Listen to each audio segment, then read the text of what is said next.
नमस्ते प्यारे बच्चों, इससे पहले हमने जाना था पोषण, अब हम जानेंगे श्वसन। दूसरा अध्याय प्रक्रम में श्वसन। श्वसन में क्या होता है?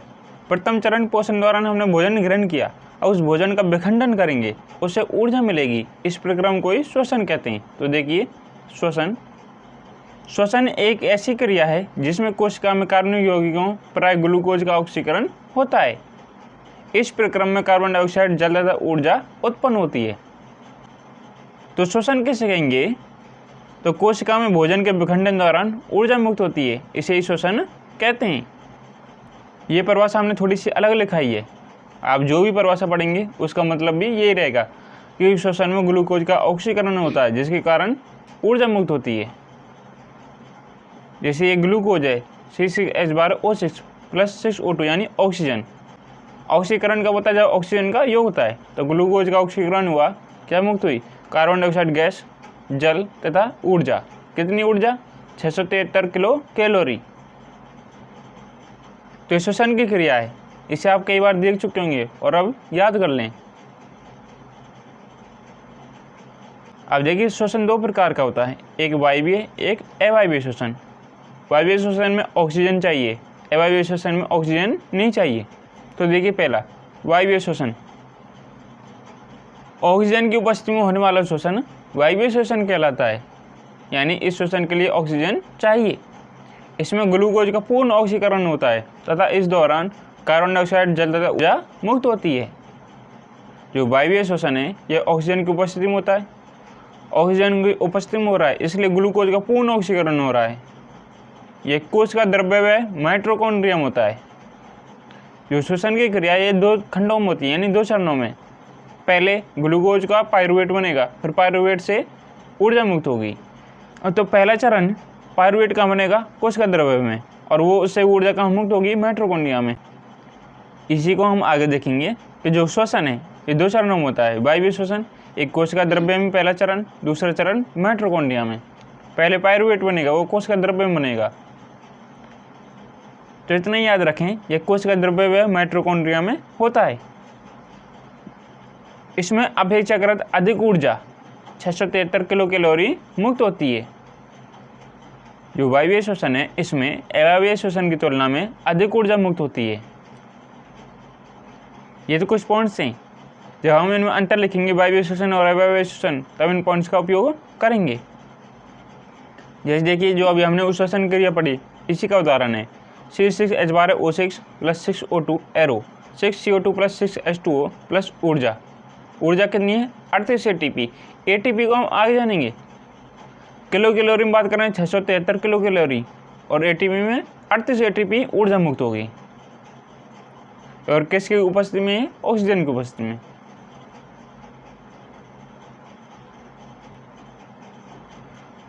अब देखिए दूसरा है अवायवीय श्वसन। यीस्ट जैसे जीवों में ऑक्सीजन की अनुपस्थिति में होने वाला श्वसन अवायवीय श्वसन कहलाता है। वायवीय श्वसन में ऑक्सीजन चाहिए ग्लूकोज के ऑक्सीकरण के लिए। अवायवीय श्वसन ऑक्सीजन की अनुपस्थिति में होता है, या तो ऑक्सीजन की अनुपस्थिति में या इसकी कमी में। इसमें ग्लूकोज का अपूर्ण ऑक्सीकरण होता है। इसमें ग्लूकोज का अपूर्ण ऑक्सीकरण होता है, यानी पूरी तरह से नहीं होता है, जिसमें एथेनॉल या लैक्टिक अम्ल, कार्बन डाइऑक्साइड तथा ऊर्जा मुक्त होती है।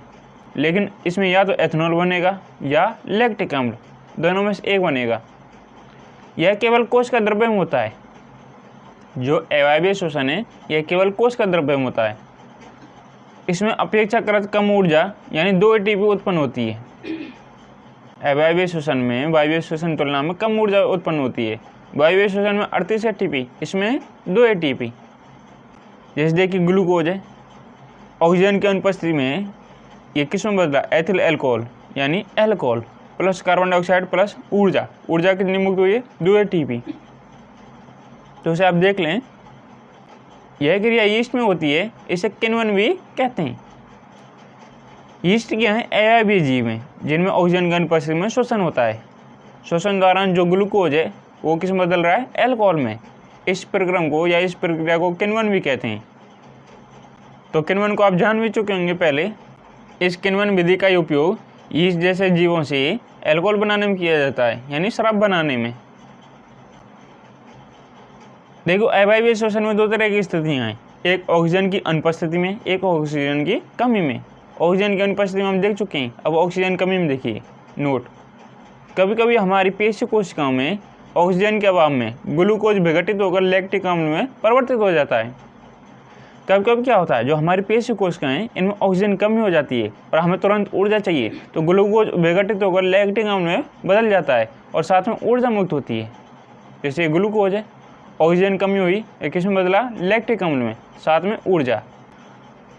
यह हमारे शरीर में होता है। यह कब होता है, देखो, जब हम बहुत ज़्यादा व्यायाम कर लेते हैं या बहुत मेहनत भरा काम कर लेते हैं तो हमें बहुत ज़्यादा ऊर्जा तत्काल चाहिए। तो तत्काल ऊर्जा प्राप्ति के लिए ग्लूकोज तुरंत विघटित हो जाता है लैक्टिक अम्ल में, साथ में ऊर्जा मुक्त होती है।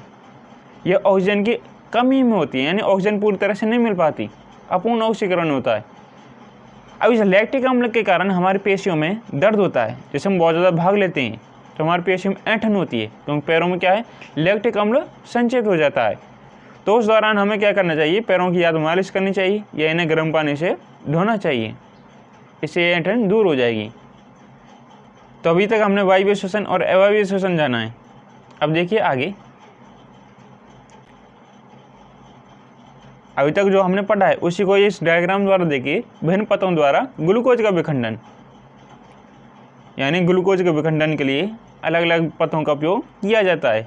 जैसे सबसे पहले ग्लूकोज, जिसमें 6 कार्बन अणु है, ये किस में बदला, कोशिका द्रव्य में, पायरुवेट में, साथ में थोड़ी सी ऊर्जा मुक्त हुई। अब इस पायरुवेट के विखंडन के लिए कई मार्ग अपनाए जाते हैं, जैसे ऑक्सीजन की उपस्थिति, ऑक्सीजन की अनुपस्थिति, ऑक्सीजन की कमी या अभाव। इन्हीं के आधार पर हम वायवीय और अवायवीय श्वसन पढ़ते हैं। जब ऑक्सीजन की उपस्थिति हुई तो माइटोकॉन्ड्रिया में बदल दिया जाएगा कार्बन डाइऑक्साइड, जल और ऊर्जा में। ऑक्सीजन की अनुपस्थिति और कमी, यह है अवायवीय श्वसन। जैसे अनुपस्थिति में यह बदल दिया जाएगा एथेनॉल, जिसे इथेनॉल, एल्कोहल भी कहेंगे, साथ में कार्बन डाइऑक्साइड, साथ में ऊर्जा। और ऑक्सीजन की कमी में यह हमारी पेशी कोशिका में बदलेगा, साथ में ऊर्जा। इसमें कार्बन डाइऑक्साइड नहीं बनेगी, ध्यान रखना, इसमें कार्बन डाइऑक्साइड नहीं बनेगी। तो ग्लूकोज सबसे पहले पायरुवेट अणु में बदला, कहाँ बदला, कोशिका द्रव्य में। उसके बाद ये ऑक्सीजन की अनुपस्थिति में एथेनॉल और कार्बन डाइऑक्साइड में बदला।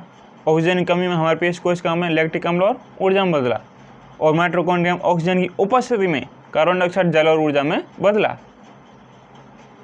तो यीस्ट जैसे जीवों में अवायवीय श्वसन होता है। हमारे पेशी कोशिका में ऑक्सीजन की कमी से श्वसन होता है, वो भी अवायवीय श्वसन है।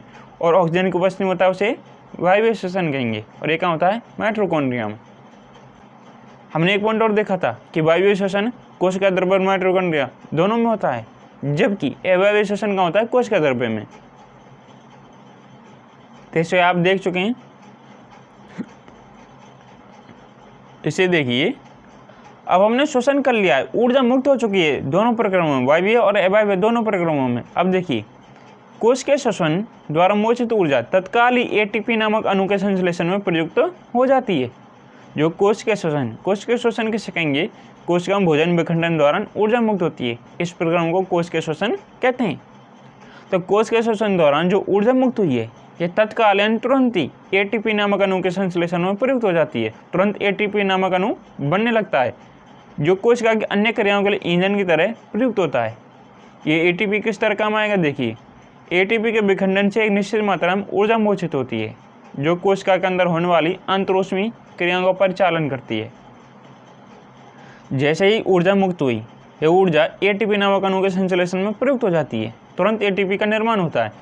अब जैसे ही समय समय पर ऊर्जा की आवश्यकता होगी तो एटी का विखंडन होगा, और एटीपी के विखंडन से एक निश्चित मात्रा में ऊर्जा मुक्त होगी, जो कोशिका के अंदर होने वाली अन्य क्रियाओं का परिचालन करती है। जो कोशिका के अंदर बहुत सारी क्रियाएं होती हैं, उनका परिचालन या उनका संचालन करती है। इस पॉइंट को देखिए, एटीपी के बारे में देखिए। अधिकांश कोश के प्रक्रमों के लिए एटीपी ऊर्जा मुद्रा है। श्वसन प्रक्रम में मोचित ऊर्जा का उपयोग एडीपी तथा अकार्बनिक फास्फेट से एटीपी नामक अणु बनाने में किया जाता है। एडीपी इसकी फुल फॉर्म है एडिनोसिन डाइफास्फेट, और एटीपी एडिनोसिन ट्राइफास्फेट। जैसे ही श्वसन प्रक्रम में ऊर्जा मुक्त हुई तो इस ऊर्जा का उपयोग कहाँ करते हैं, एटीपी नामक अणु के संश्लेषण में। एडीपी यानी एडिनोसिन डाइफास्फेट और एटीपी एडिनोसिन ट्राइफास्फेट, ट्राईफास्फेट यानी 3 फास्फेट हैं, इसमें 2 फास्फेट हैं, तो इसमें एक फास्फेट और जोड़ेंगे तो बन जाएगा ATP। अंतरोष्मी प्रक्रम कोशिका के अंदर तब इसी ATP का उपयोग क्रियाओं के प्रचालन में करते हैं। ये कह रहा है जो ATP है इसी का उपयोग जो क्रिया के अंदर क्रियाएं होती हैं इनके संचालन में करते हैं। जल का उपयोग करने के बाद ATP में जब अंतस्थ फास्फेट संलग्नता खंडित होती है तो 30.5 किलो जूल पर मोल के तुल्य ऊर्जा मुक्त होती है। यानी जब ATP अणु का विखंडन होता है तो 30.5 किलो जूल पर मोल के तुल्य ऊर्जा मुक्त होती है। सोचिए कैसे एक बैटरी विभिन्न प्रकार के उपयोग के लिए ऊर्जा प्रदान करती है। यह यांत्रिक ऊर्जा, प्रकाश ऊर्जा, विद्युत ऊर्जा और इसी प्रकार अन्य के उपयोग में लाई जाती है। इसी तरह कोशिका में ATP का उपयोग पेशियों के सिकुड़ने, प्रोटीन संश्लेषण, तंत्रिका अवयव का संचरण आदि अनेक क्रियाओं के लिए किया जाता है। ये कह रहा है जिस प्रकार बैटरी से अनेक क्रियाओं के लिए ऊर्जा प्राप्त की जाती है वैसे ही ATP से अनेक कार्यों के लिए ऊर्जा प्राप्त की जाती है, जैसे पेशियों के सिकुड़ने, प्रोटीन के संश्लेषण, तंत्रिका अवयव के संचरण आदि में। तो इन उपयोग को याद रखना कि ATP का उपयोग कहाँ होता है, 1 नंबर का प्रश्न आ सकता है। ATP का उपयोग पेशियों के सिकुड़ने, प्रोटीन संश्लेषण और तंत्रिका अवयव के संचरण में किया जाता है। तो बच्चों अभी तक हमने जाना है श्वसन क्या है। श्वसन कितने प्रकार का है, 2, वायवीय और अवायवीय। अवायवीय और वायवीय श्वसन में अंतर भी पूछ सकता है, दोनों याद करने हैं। उसके बाद ATP अणु और ATP का उपयोग, इसको भी याद रखना। इसके आगे हम जानेंगे मनुष्य में श्वसन किस प्रकार होता है। तो बच्चों आपको किसी भी प्रकार की कोई समस्या हो तो कमेंट करें। तो बच्चों मिलते हैं अगली वीडियो में। जय हिंद, जय भारत।